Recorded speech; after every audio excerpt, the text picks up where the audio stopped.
Assalamualaikum warahmatullahi wabarakatuh. Baiklah, kali ini kita akan membahas tentang ilmu pengetahuan dan penelitian. Pembahasan pertama dimulai dari Pembahasan pertama tentang ilmu pengetahuan.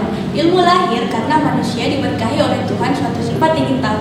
Keingintahuan seseorang terhadap kondisi atau permasalahan di sekitarnya, baik berupa fenomena alam ataupun fenomena sosial, mencenderungkan beranjak kepada keingintahuan ilmiah. Pengetahuan ilmiah atau ilmu dapat diibaratkan sebagai alat bagi manusia untuk memecahkan berbagai permasalahan yang dihadapinya.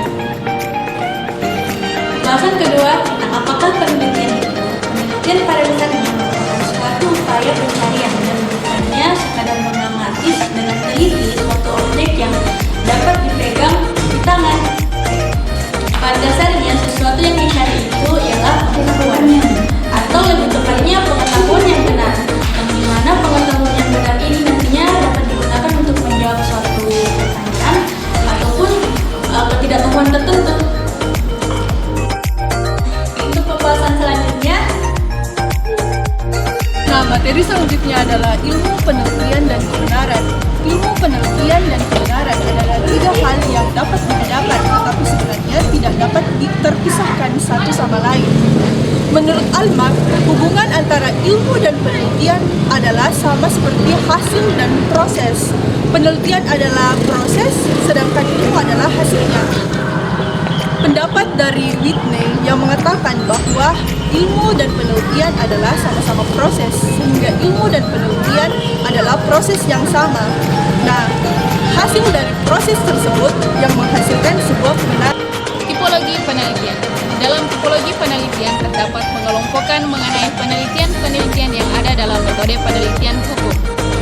Pengelompokan yang pertama, berdasarkan bidang yang diteliti, yaitu yang pertama, penelitian basic research atau penelitian dasar, yang dimana di sini secara murni muncul karena adanya rasa perhatian dan rasa keingintahuan akan suatu hasil dari suatu aktivitas. Kemudian yang kedua, penelitian terapan ilmu sosial, ilmu natural, historis, deskripsi, perkembangan kasus, korelasional, komparatif, tindakan, dan eksperimental. Pengelompokan yang kedua, yaitu berdasarkan sifat atau waktunya, terbagi menjadi tiga penelitian. Yang pertama, penelitian sejarah. Yang kedua, penelitian observasional. Yang ketiga, penelitian eksperimental. Yang ketiga, pengelompokan berdasarkan macam atau asal data terbagi menjadi dua penelitian, yaitu penelitian primer dan penelitian sekunder. Kemudian pengelompokan yang terakhir berdasarkan analisis data, yaitu yang pertama penelitian deskriptif dan yang kedua penelitian analitis. Materi selanjutnya, penelitian dan ilmu hukum. Pada dasarnya, penelitian hukum merupakan suatu kegiatan ilmiah yang berdasarkan pada metode, sistematika, dan pemikiran tertentu. Adapun tujuan dari penelitian adalah untuk mempelajari satu atau beberapa gejala hukum tertentu dengan jalan menganalisisnya.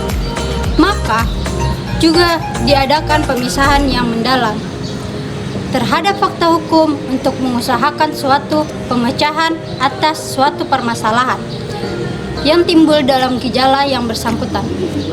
Adapun tujuan dari penelitian adalah mempelajari satu atau beberapa gejala hukum tertentu dengan jalan menganalisisnya. Maka diadakan pemeriksaan yang mendalam terhadap fakta hukum untuk mengusahakan suatu pemecahan atas suatu permasalahan yang timbul dalam gejala yang bersangkutan. Namun demikian, seringkali terdengar pernyataan penilaian bahwa penelitian hukum pada dasarnya bukanlah penelitian ilmiah, oleh karena hukum pada dasarnya adalah suatu gejala yang bersifat normatif, dan karenanya lah ia lebih berada dan kental dengan dunia nilai. Dengan demikian, hukum merupakan kaidah-kaidah yang mengatur perilaku manusia dalam kehidupan sosial dan pergaulan hidup. Untuk pembahasan selanjutnya, pembahasan terakhir, yaitu tipologi penelitian hukum. Tipologi penelitian hukum terdiri atas dua pendapat para ahli, yaitu yang pertama Surjono Sekanto. Surjono Sekanto berpendapat bahwa penelitian hukum dapat dibagi atas dua, yaitu penelitian normatif dan penelitian empiris, di mana penelitian normatif terdiri atas 5 bagian, yaitu penelitian terhadap asas-asas hukum, sistematika hukum, taraf sinkronisasi hukum, sejarah hukum, dan perbandingan hukum. Adapun pembagian dari penelitian empiris yaitu terdiri atas dua. Yang pertama, identifikasi hukum dan efektivitas hukum. Ahli yang kedua yaitu Sutanyo Wingjusubroto berpendapat bahwa penelitian hukum dibagi atas dua, yaitu penelitian doktrinal dan penelitian non-doktrinal, di mana penelitian doktrinal itu terdiri atas 3, yaitu 1. Usaha inventarisasi hukum positif. 2. Usaha penemuan asas-asas dan dasar falsafah hukum positif. Dan yang ketiga, usaha penemuan hukum inkonkret. Yang kedua, penelitian non-doktrinal, yaitu berupa studi empiris untuk menemukan teori-teori mengenai proses terjadinya hukum dalam masyarakat. Sekian materi tentang tipologi penelitian hukum. Jadi itulah pembahasan tentang materi ilmu pengetahuan dan penelitian. Jangan lupa Like, comment, subscribe and share!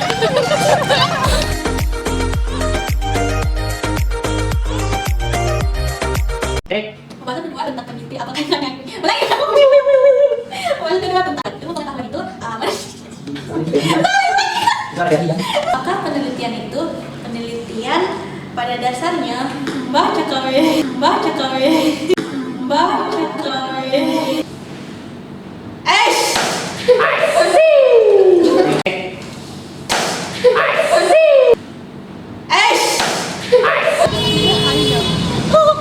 Penelitian dan ilmu.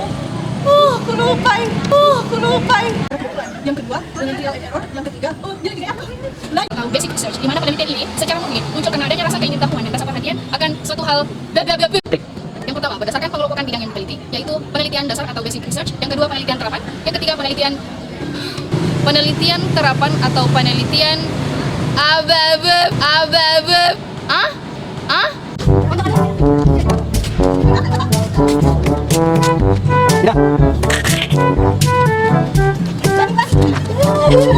Oleh karena itu, pada dasarnya, oleh karena hukum pada dasarnya motif dan karena itu oleh karena hukum atau ahli yaitu yang pertama Surjono Sekanto risasi.